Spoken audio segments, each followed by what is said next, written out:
Hi friends, I'm gonna make you one of my favorite dishes with pasta. This is one of my favorite pasta because there's no eggs in it, but it's super delicious. All right, I'm gonna put the pasta to boil and then we'll get everything ready and I'm gonna show you something so delicious. See you soon. You know, sometimes just your buddy has to have some pasta. Pasta is one of my favorite dishes to eat.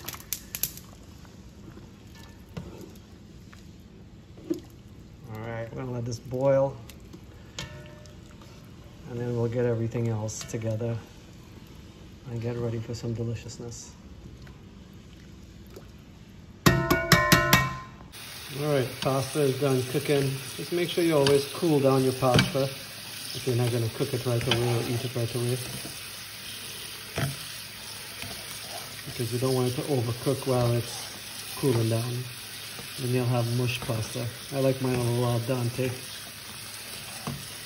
Yeah, we just gotta get some vegetables cut up and we could start sauteing this deliciousness. All right, so you know with pasta, you gotta have some bread. So I'm just gonna put a little bit of pink Himalayan salt over here on this garlic with this olive oil. And then we're just gonna fold it up and roast it in the toaster oven. So to get ready for my sourdough bread that I'm gonna eat with my delicious pasta coming soon. All right, so we're gonna put this in and we're gonna wait for it to come out and we're gonna make it into a paste so we can put on my bread. All right, let's open this up and check this garlic out. Oh man, that's gonna be beautiful on my bread. I'm super excited. I know you guys are gonna be very jealous soon, but you can make it yourself and enjoy it as well. All right, so we're gonna take our garlic and get it ready for our bread. And what we're gonna do is mush this bad boy up, get it nice and pasty. So we could put it on our bread. Hey guys. All right, I'm getting ready to make this dish. I'm not gonna tell you the name because I don't want to give it away yet.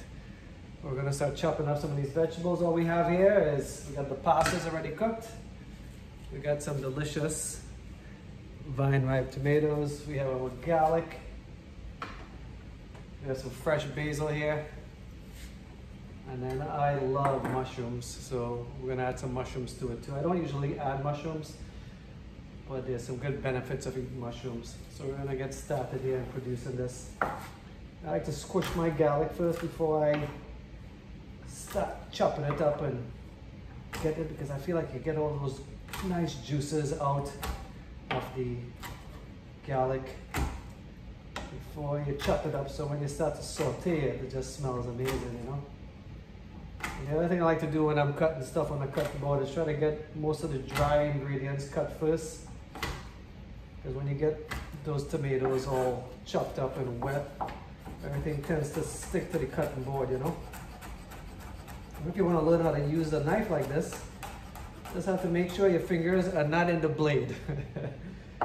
But anyways, you can just keep it close to the knife. You want to keep it not close to the knife. So you're pretty much doing this, right? And then you just kind of keep on going on. Just make sure your fingers are always away from the blade. It's a cool thing to practice and to learn how to do, because trust me, it helps you save a lot of time. You don't have to chop the garlic up too much because you just need it to extract the flavors into the olive oil that we're going to put it in. All right. Then we're going to take that garlic and put it right here on.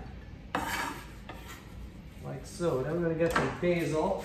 I love holding on to some nice fresh basil because fresher is always better.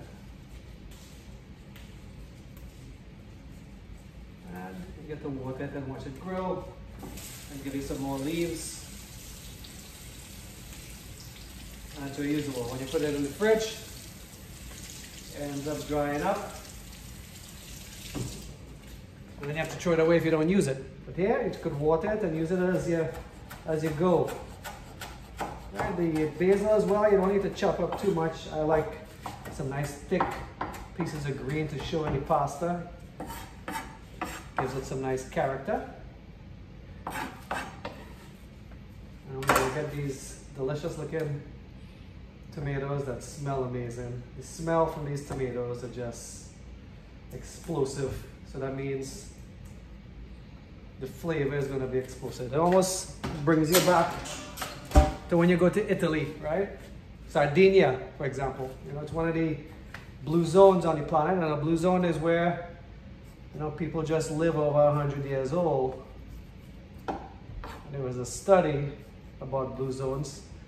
You know, a lot of the blue zones too, they kind of diminishing too because, you know, culture has contaminated the food source all the way around the world. So, of course, when it has access to people and people have access to it, they start to consume it. And of course, then your health starts to get affected, and then you know it's the food, right? Because the research says it does. It's just simple math. All right, these tomatoes, we try to get the cores out so you don't waste any tomatoes, right? You utilize as much of the tomatoes as you can to reduce the amount of waste.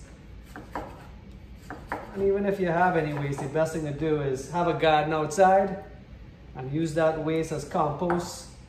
Because let me tell you what, that dirt is always looking for energy to consume. I don't know if you guys know what mycelium is. Mycelium is that fuzzy stuff that gets on strawberries when it starts to grow and get spoiled. Well, that's underneath the ground. And the cool thing about mycelium is, you know, they also produce mushrooms. All kinds of mushrooms because of the decay in the forests or death in the forest. It just kind of consumes it. Because again, it's always looking for energy. But mycelium also connects everything on the ground, all the plant life and all the trees. It's like a big network of communication underneath the ground, warning other trees and plants that bad weather is coming or there's some insects eating it. And the cool thing about trees is they have a defense system, you know. So if a caterpillar starts eating the leaf, this is so cool. So a caterpillar starts eating the leaf and there's another tree around the corner. The tree will then send out signals to those other trees through the mycelium to tell them that something is harming it, that you need to protect yourself. And also the tree itself puts out scents. You know, scents is so important. Scents and smells. So it puts out smells of, you know, sometimes sweet nectar that attracts birds, and then the birds smell the nectar and they come over and they eat the caterpillars to protect the tree from them, which is, I think, is pretty spectacular. That whole system, how it works. I mean, all communicated down, went through the ground, communicated the other, warned them, put up the warning signs, did the defense to protect it from getting eaten up. You know what's crazy? Is our body does the same thing. Communicates that way to the brain sends out signals, your body puts up defense, bacteria, and your cells start going into overdrive to try to protect you, sending out signals to different things. That's pretty spectacular, guys. That's what I'm trying to teach you. But unfortunately, culture has taken us away from the normalcy of understanding our planet and understanding what is actually out there and underneath our feet. It's pretty crazy that we have been brainwashed by the world to understand the true meaning of life and living out there in that beautiful planet. All right, we'll get back to this in a little bit. Let me get the pan ready and get some olive oil in there, heat it up, and we'll start cooking. And then we'll make some deliciousness, okay? It was a pleasure being able to talk to you and educate you with some of these things. You know, The other thing we have to remember is, simple ingredients: mushrooms, tomatoes, garlic. And when you really understand what those herbs and vegetables, and you could say fruit because there's tomato in there as well, what it has in it, what properties it has in it, what it does for us in the human body. If you look it up yourself, I'm not going to tell you, but I'll just give you a few things that these things do. Right? It's the opposite of what meat does, which is crazy. There's properties that help prevent cancer, prevent diabetes, inflammation, heart disease, kidney failure. I mean, just these 4 ingredients alone probably has enough healing properties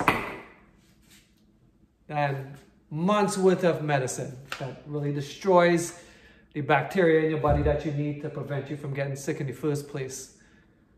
So I'm telling you, these things are so important. I mean, just look at it, smell it, and just to think where it came from and what it does to your body when you consume it.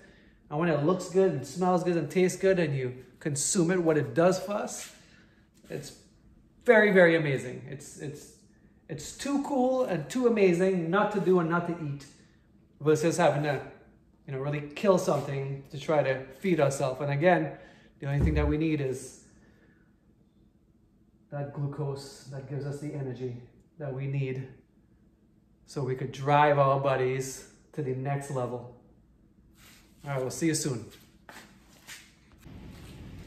All right, guys, we're gonna get this stuff going. We're gonna add some olive oil. I use a lot of olive oil in this because that's what I need instead of butter. And I like it to get really hot before I put my garlic and my basil in.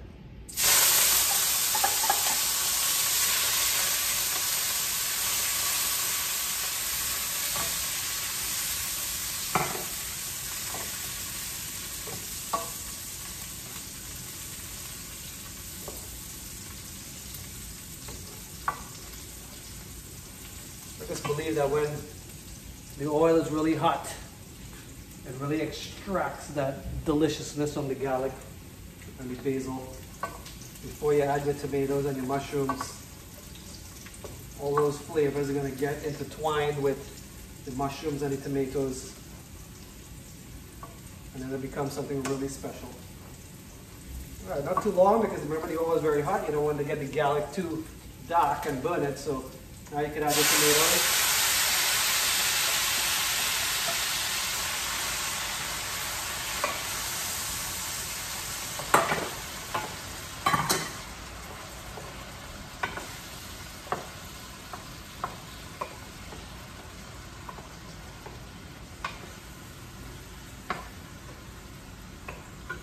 This is going to have to cook here for about maybe 5 to 6 minutes until it gets nice and mushy. You like your tomatoes to become almost like, marinara sauce. You want it to kind of dissolve a little bit, because you want that juice from the tomatoes and the garlic and the basil to coat that pasta. So every single bite that you have, you're going to have this delicious combination of flavors. I was just put this stuff in, and every now and then I like to mess around and just make fruits and vegetables look like animals, right? So of course these look like flippers, right? Like dolphins. I like to do that because it's just a reminder of what we do to them when we eat seafood. We don't understand that. They have these labels that says, it's safe, nothing's getting harmed, nothing's getting hurt. But in reality, come on now. You're taking a big net, you're throwing it in the ocean, and you're just taking up everything that's in the way. How could you not catch dolphins and whales and turtles and sharks and the stuff that you don't want to eat? And then we just throw it back in the water dead. We're killing these things every time you put a piece of fish in your mouth or a shrimp. Commercial fishing is destroying the ocean. And these dolphins, man, and these whales, they help produce oxygen that we need. So every time you eat a tuna fish sandwich, or you have a piece of fish, just think of a dolphin being killed and thrown back in the ocean. It's pretty ridiculous when you think about it, that we as a species are allowing that kind of behavior to continue, the neglect, the inhumanity of it. We really need to get our stuff in order. Time's running out. We'll be right back to this, okay? I'll see you soon.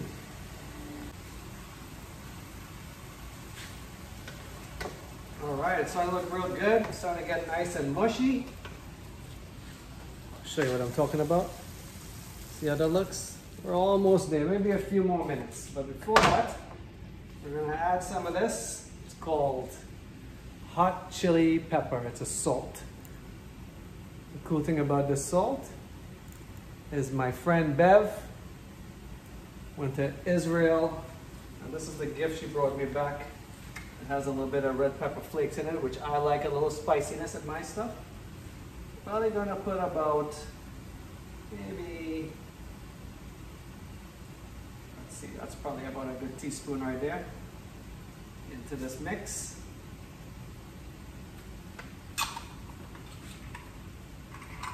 I also want to give a shout out to somebody. You know, Jay Johnson. He had faith in me. He saw value in me. He appreciated me and what I had to say. And he said, John, you should talk about what you talk about and cook and let people know that when you combine those two together, it's powerful. So thank you, Jay. I love you, man. I appreciate you. He's another guy that's doing something great for kids down in Fort Lauderdale. And I value him for that. And just remember, guys, whenever your dream gets taken away, there's always another dream. Jay is proof of that. His knees got taken out playing football. Great athlete when he was in college. And his dreams and his hopes just went to crap. And then he found value in his defeat and found purpose in what he was really created to do, which was to go help kids in Fort Lauderdale find value and find yourself. So, you know, again, even in the midst of pain, there's also something glorious that comes from it. But you have to allow yourself to go through that pain and allow yourself to find that new value. And when you find that new value and you apply it how you were before, and if it was sports and it was football and you had that passion and that strength, put that same passion and strength into this new vision that you have. I'll be just as successful, probably even more successful than you were than when you were doing the thing that put you out and made you upset and took away your dreams. That's because that door had to close for this to open so that you could become who you wanted to become. All right, let me finish this up and then we're going to put the pasta in and mix it up and then we'll put it on a plate, okay? All right, guys, this is all ready. I want to show it to you again so you can know what it needs to look like when you have to add your pasta. If you're from Trinidad, it has to get in the consistency of choka. But if you're not, that's what it's supposed to look like. Now we're going to add our pasta now.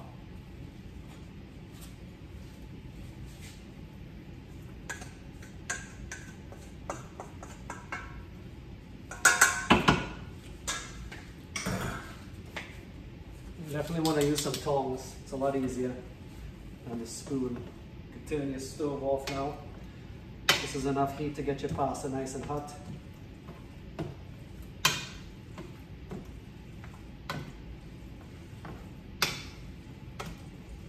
Plus you don't want it to overcook too, because if you heat it up too much, remember pasta continues to cook.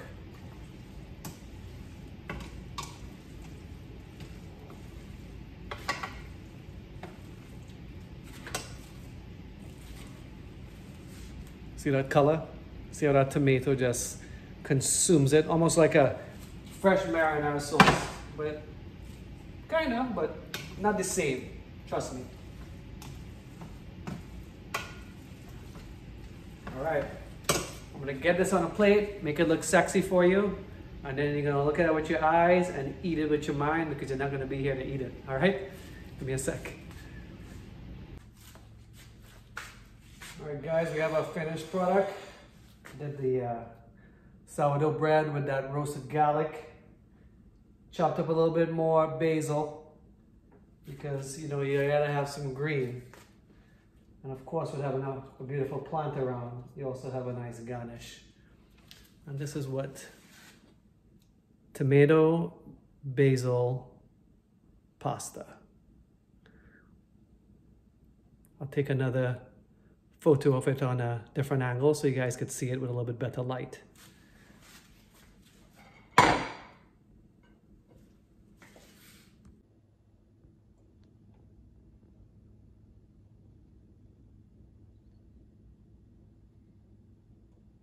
All right, you guys get to eat it with your eyes. I get to eat it for real, and I'm so sorry for that. Thank you guys for tagging along and watching me make this delicious meal. And hopefully you guys got a little bit of education on how we could make a little bit of a difference into the planet by reducing the amount of seafood we eat, and reducing the amount of meat we eat, just to protect your bodies. I know you want to say that, well, I want to enjoy my life and I want to eat what I want. Well, that's okay, but I want you to live your life, and I want you to live it fully, with all the power you could possibly experience that this plant has to offer for you. And that's not from meat, it's from fruits and vegetables. Because remember, millions and millions of years ago, when plants has developed, it learned to cheat the system from all those rays coming down from the sun. You know, the plants figured out that they could eat that energy instead of having it from a different source, a third or fourth source. It just ate the sun, and it became stronger and bigger. So if it's eating direct sun for its energy, you know, we have to eat food for energy as well. Everything has to eat energy. But these plants are eating the sun for its energy, as well as water, and it's in the dirt getting some minerals and whatever else it has to take in, right? But if you eat that direct sunlight food, what do you think happens to our bodies? You want to be a superhuman? This is the only way. And then when you develop yourself, when you get out there and you exercise, it's life. It's the way it's supposed to be. It's intended to be this way. So until you get there and you can experience what I'm experiencing, follow me and I'll help you get there. All right? I love you guys. And just remember that you're loved because I'm loved. Let me put this fork down so you can understand why I do what I do. When you have these loves, you being loved and you love yourself, me being loved and I love myself, you know, it becomes a unity in our environment. And then when it becomes a unity, it's very simple. You can take those two loves and you put that together, and let me tell you what, when you look through that love, that's world-changing stuff, all right? You have it in you because I know you have it in you, because you were created to have it in you. You just have to extract it all and take in all the energy that you're meant to take in, all right? Love you guys.